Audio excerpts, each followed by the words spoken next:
প্রিয় ছাত্রছাত্রীরা, আশা করি ভালোই আছো। তো যে বিষয়টা আমরা করছি তোমরা ইতিমধ্যেই জেনেছো, আরো একটা দুটা ক্লাস তোমরা দেখেছো।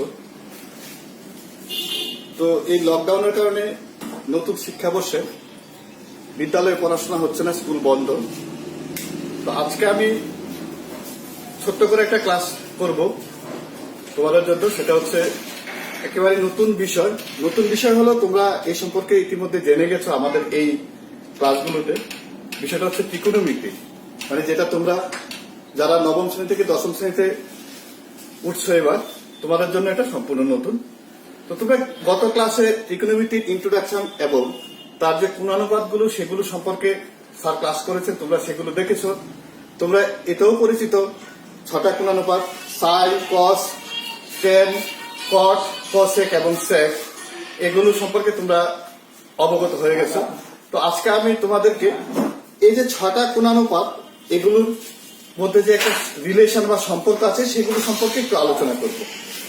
তো এই সাইন, কস, টেন, কোসেক, সেক, কট এগুলো কি? সেটা হচ্ছে সমকোণী ত্রিভুজ, তার ভূমি সংলগ্ন যে সূক্ষ্ম কোণ সেটাকে কেন্দ্র করে এই লম্ব অতিভুজ ভূমি, তাদের অনুপাত, দুটো করে বাহুর অনুপাত।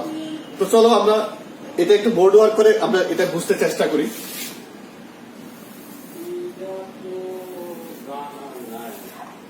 এ হচ্ছে একটা সমকোণী ত্রিভুজ, যার ভূমি হচ্ছে বিসি, লম্ব হচ্ছে এবি এবং অতিভুজ হচ্ছে এসি।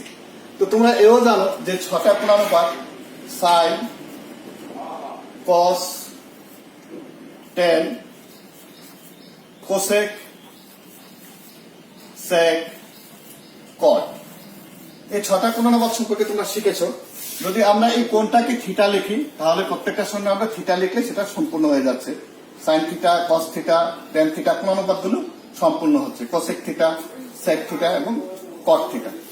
তো এখন আজকে আমি যে আলোচনাটা করব, মূল আলোচনাটা হচ্ছে এদের মধ্যে একটি সম্পর্ক আছে অনেকগুলো। যেরকম ধরো, আমরা জানি sine theta into cosec theta হচ্ছে 1, আবার কস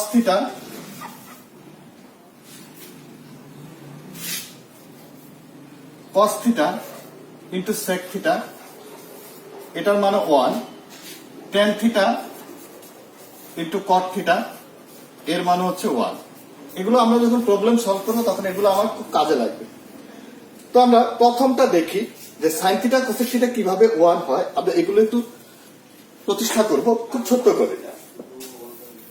তো আমরা জানি sine theta into cosec theta. Sine theta মানে হচ্ছে, আমি যদি আবার এটা লিখি, sine theta into cos theta, cosec theta, cos না কোসেক থিটা। তো দেখো এখানে সাইন থিটা মানে তোমরা জানো যে সাইন থিটার অনুপাতটা হচ্ছে কার অনুপাত? সাইন থিটা হচ্ছে লম্ব বাই অতিভুজ। তো লম্ব বাই অতিভুজ, আমি যদি এখানে লম্বটা কি এবি, অতিভুজটা কি এসি। কসেক থিটার অনুপাতটা তোমরা জানো, সেটা হচ্ছে অতিভুজ বাই লম্ব। তো অতিভুজটা যদি আমি উপরে লিখি আর লম্ব যদি নিচে লিখি, তাহলে এভাবে লিখতে হয়। এবার দেখো এটা কাটা যাচ্ছে, এটা কাটা যাচ্ছে, তাহলে কি হচ্ছে? তার রেজাল্ট হচ্ছে 1।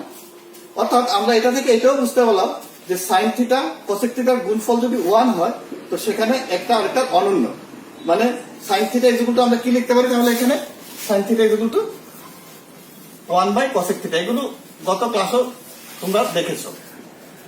এইভাবে আমরা বাকি দুটো করতে পারবো, সেটা তোমরা নিজেরা করে নেবে। দেখবে cos theta into sec theta 1 হচ্ছে এবং tan theta into cot theta 1 হচ্ছে। তো এই ত্রিকোণমিতির অভেদ আছে কতগুলো, এদেরকে দিয়ে। তো তোমাদের যে অভেদগুলো দরকার হবে, তার সেই অভেদগুলো সম্পর্কে আমি একটু আলোকপাত করবো আজকে।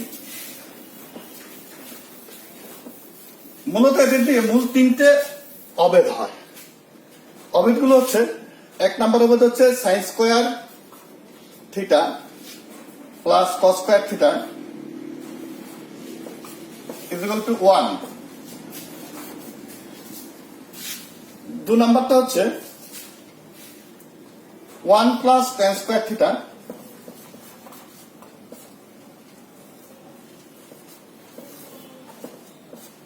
Is equal to sec square theta. 3 number অবেরটা হচ্ছে 1 plus cot square theta is equal to cosec square theta. এই অবেরগুলো তোমাদের বিভিন্ন সমস্যার সমাধান করতে ত্রিকোণমিতিতে সাহায্য করবে। তো এগুলো প্রমাণও করতে হয় জ্যামিতিক ভাবে। তো আমরা প্রথমটা করব আজকে, sign square theta plus cos square theta is equal to 1। এই প্রমাণটা আমরা আজকে করতে চেষ্টা করব।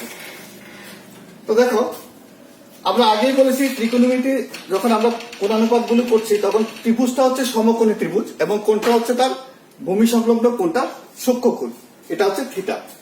তো এখন sign square theta plus cos square theta 1 কি করে হয় সেটা আমরা প্রমাণ করতে যাচ্ছি। তো তোমরা জানো সমকোণী ত্রিভুজের 3টা বাহুর নাম তোমরা জানো, এটা হচ্ছে অতিভুজ,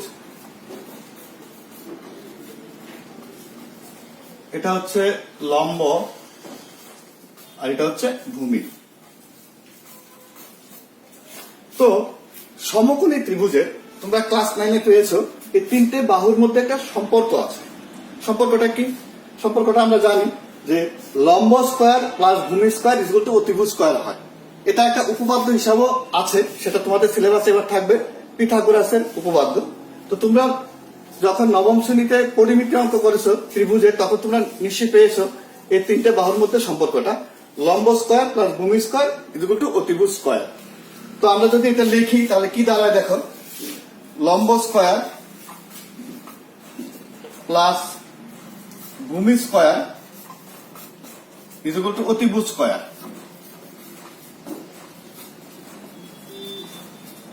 তো আমরা যদি এবারে এই বাহুগুলোর নাম দিয়ে লিখি তাহলে কি দাঁড়াবে, লম্ব মানে হচ্ছে এ বি, তাহলে কি লিখতে পারি এ বি স্কয়ার, ভূমি হচ্ছে বিসি বিসি স্কয়ার, অতিভুজ হচ্ছে এসি মানে এসি স্কয়ার। বোঝা গেল, আমরা নাম দিয়ে লিখলাম। এবার আমরা এও জানি একটা সমীকরণের বাঁ দিক এবং ডান দিকে যে রাশিমালা থাকুক সংখ্যা থাকুক যাই থাকুক তাদেরকে আমরা একটা নির্দিষ্ট মানে একই জিনিস দিয়ে উভয় দিকে আমরা ভাগ করতে পারি। তো এখন আমরা যদি সমীকরণের উভয় দিকে এসি স্কয়ার দিয়ে ভাগ করি তাহলে কি দাঁড়ায় দেখো সবাই, পরের লাইনটা করছি, AB square by AC square, BC square by AC square, তারপরে এখানে লিখলাম AC square by AC square. এবারে আমরা এটাকে আরো সরলভাবে বোঝার জন্য এবারে বাহুগুলোর নামগুলো দিয়ে লিখবো কি দাঁড়ায়। যদি আমরা বাহুগুলোর নাম দিয়ে লিখি তাহলে উপরে প্রথমটার উপরে আছে কি আছে এবি, এবি মানে হচ্ছে লম্ব। তাহলে আমরা এটাকে এভাবে লিখতে পারি, আর একটু কাজ করে নিই তাহলে একটু সুবিধা হবে। আমরা এটাকে এভাবে লিখতে পারি এবি বাই এসি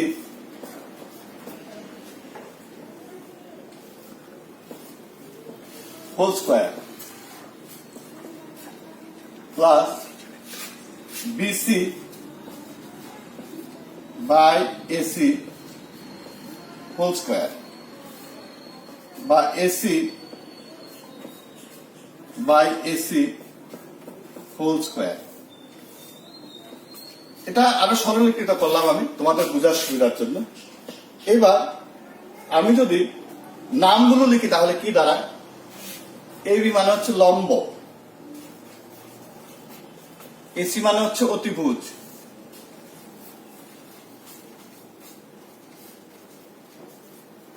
তা স্কয়ার, বিসি মানে হচ্ছে ভূমি, এই ছবিতে দেখা যাচ্ছে বিসি মানে হচ্ছে ভূমি, এসি মানে হচ্ছে অতিভুজ।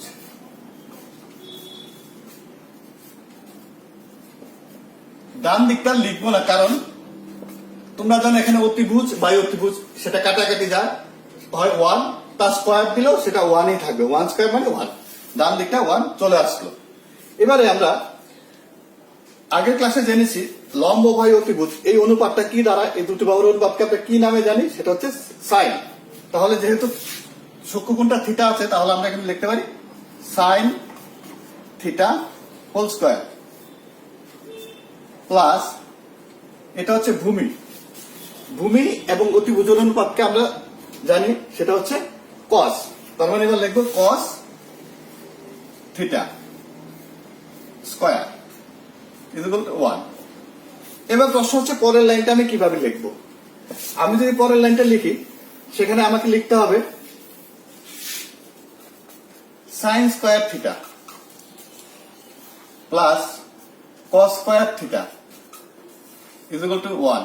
এখন তোমাদের মনে একটা নিশ্চয়ই প্রশ্ন জাগবে যে কেন সাইন থিটা স্কয়ার হলো না, কেন কস থিটা স্কয়ার হলো না কেন। মনে রাখবে থিটা হচ্ছে একটা মান, সেটা হচ্ছে একটা কোণের মান, সূক্ষ্ম কোণের মান, এটার উপর কখনো স্কয়ার হবে না। এটা বোঝাতে গেলে লিখতে হয় sign square theta cos square theta, থিটার উপর স্কয়ার হয় না। তো আমরা এই যে পেলাম, তাহলে এই যে দেখো sign square theta plus cos square theta, আমি যে প্রথমে তিনটা অবেদ লিখেছিলাম তোমাদের, দেখো প্রথম অবেদটা চলে আসলো। এটা হচ্ছে আমাদের 1 নাম্বার অবেদ, sine square theta plus cos square theta equal to 1। এরকম তোমার প্রশ্ন আসবে, পরীক্ষাতে আসতে পারে যে জ্যামিতিক উপায়ে, প্রশ্নটা তোমরা ভালো করে শুনে নাও, জ্যামিতিক উপায়ে বা জ্যামিতিক প্রণালীতে প্রমাণ করো sign square theta plus cos square theta equal to 1। এবার কোনটার নাম থিটা থাকলে থিটা হবে। এবার যদি আমি এটার নাম এ দেই বা এক্স দেই, যাই দেই, যদি আমি এটার নাম এ থাকে তাহলে হবে sine square A plus cos square A equal to 1। এরকম একটা প্রশ্ন থাকতে পারে, এটা তোমাদের আছে সিলেবাসে। এবার এটা থেকে দেখো, এইটা যদি আমার একটা অবেদ হয়, তা থেকে আমি আরো অনেকগুলো তৈরি করতে পারি। আমার যখন আমরা প্রবলেম সলভ করবো তখন এগুলো আমার খুব কাজে লাগবে। যেমন এটা থেকে আমি লিখতে পারি sine square theta equal to 1 minus cos square theta. আবার এও লিখতে পারি sine theta equal to root over 1 minus cos square theta. এই যেমন লিখতে পারি, আবার এটাও লিখতে পারি cos square theta equal to 1 minus sine square theta. আবার cos theta equal to root over 1 minus sine square theta. এই যে আমি এগুলো লিখলাম, আমার মূল অবেদ হচ্ছে sine square theta plus cos square theta equal to 1। তা থেকে আমি পেলাম sine square theta equal to 1 minus cos square theta, পেলাম sine theta equal to 1 minus cos square theta, আবার এখানে পেলাম cos square theta equal to 1 minus sine square theta, সেখানে cos theta equal to 1 minus root over 1 minus sine square theta. এখন প্রশ্ন হচ্ছে আরো তো দুটো অবেদ আছে, তো আমি সেই দুটো করব না, তোমাদেরকে শুধু এটা কাজ দিয়ে দিচ্ছি। এই বাকি দুটো অবেদ তোমরা কিভাবে করবে, প্রতিবারই তোমরা ওই কথাটা লিখবে লম্ব স্কয়ার প্লাস ভূমি স্কয়ার ইকুয়াল টু অতিভুজ স্কয়ার লিখে, আমি অতিভুজ দিয়ে ভাগ করেছিলাম প্রত্যেকটাকে, পরবর্তী সময় তোমরা একবার লম্ব দিয়ে ভাগ করবে আর একবার ভূমি দিয়ে ভাগ করবে, দেখবে বাকি দুটো অবেদ অটোমেটিক্যালি তোমাদের প্রতিষ্ঠা হয়ে যাচ্ছে। তো এখন প্রশ্ন হচ্ছে যে এইগুলো করে আমি কিভাবে প্রয়োগ করব। আমি ছোট্ট একটা দুটো প্রয়োগ দেখাচ্ছি। ধরো মান সাইন থিটার একটা মান দেওয়া আছে, বললো কস থিটার মান বের করতে, বললো সাইন থিটা হলো 5/4, 4/5 ধরো। যদি এরকম একটা প্রশ্ন দেওয়া থাকে, আমি ছোট্ট একটা দেখাচ্ছি, এরকম থাকতে পারে অনেক সময়, বা আমাদের কোনো প্রবলেম সলভ করতে গেলে এরকম লাগতে পারে, এরকম দিতে পারে। ধরো সাইন থিটা ইকুয়াল টু ধরো 3/4। এখন হলে কস থিটার মান কত, একদম সিম্পল, কস থিটা এর মান কত,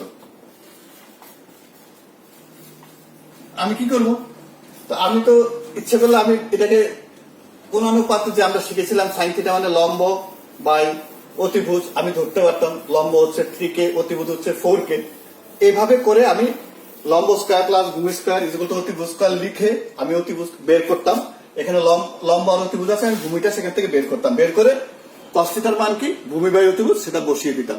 এটা একটু প্রসেসটা একটু লম্বা হবে, কিন্তু আমি যখন জানি যে কস theta equal to 1 minus sine square theta, তখন আমার কাজটা করতে সুবিধা হয়, তাড়াতাড়ি হয়। যেমন ধরো আমি এবার কস থিটার মান বের করছি, তাহলে কস থিটা ইকুয়াল টু, আমি যেহেতু সেটা শিখে ফেলেছি, root over 1 minus sine square theta, আমি তো এটা শিখে ফেলেছি, যেহেতু শিখে ফেলেছি তাই আমি এটা প্রয়োগ করব।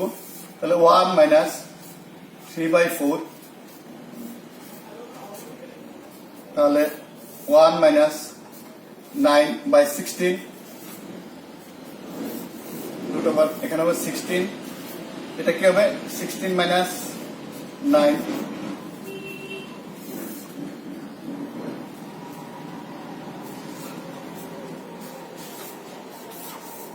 এতটুকু এসছে দেখো কি দাঁড়ালো 9 3 স্কয়ার মানে 9 4 স্কয়ার 16 এখন লসাগু করলে 16 1 মানে 1 দিয়ে করলে 16 একে 16 বিয়োগ 9 16 থেকে 9 গেলে হচ্ছে 7। এবার দেখো 7 এর স্কয়ার মানে বর্গমূল করতে পারছি না পারলে কি হবে আমরা এটাকে লিখে দেবো 4 উপরে লিখে দেবো √7 বাস হয়ে গেল আমার cos থিটার মান। তাহলে sin থিটা যদি 3/4 হয় তাহলে cos থিটার মান কি দাঁড়ালো √7/4। এইভাবে তোমরা বিভিন্ন যদি ছোট ছোট অঙ্ক আসে এগুলো করতে পারবে। এবং আমি আবারও বলছি যে বাকি দুটো যে অবেদ রয়েছে একটা তো আমি করলাম sin square theta plus cos square theta = 1, বাকি দুটো অবেদ আমি রিপিট করে দিচ্ছি আবার। আর একটা হচ্ছে 1 প্লাস tan স্কয়ার থিটা হচ্ছে sec স্কয়ার থিটা, আর একটা হচ্ছে 1 প্লাস cos স্কয়ার থিটা হচ্ছে cosec স্কয়ার থিটা। এগুলো তোমরা নিজেরাই করতে পারবে। আমি পদ্ধতিটা আরেকবার রিপিট করে দিচ্ছি। আমরা সমকোণী ত্রিভুজের যে বাহুগুলোর মধ্যে যে সম্পর্কটা সেটা জানি, লম্ব স্কয়ার প্লাস ভূমি স্কয়ার অতিভুজ স্কয়ার। এটা লিখবে, লিখে আমি অতিভুজ দিয়ে ভাগ করেছিলাম। তোমরা পরে আমরা sin square theta plus cos square theta 1 প্রমাণ করেছিলাম। তোমরা একবার লম্ব দিয়ে ভাগ করবে, করে একটা পাবে, ভূমি দিয়ে ভাগ করবে, করে আরেকটা পাবে, দেখবে বাকি দুটো অবেদন চলে এসছে। তো আজকে আমি এইটুকুই আলোচনা করলাম। এবার তোমরা বইটা খুলবে, বইয়ে দেখবে এই অবেদগুলো আছে, নিশ্চয়ই তোমাদের আর মানে সেটা কষ্ট হবে না শিখতে। তো ঠিক আছে, সবাই ভালো থাকবে, বাড়িতে থাকবে, সুস্থ থাকবে।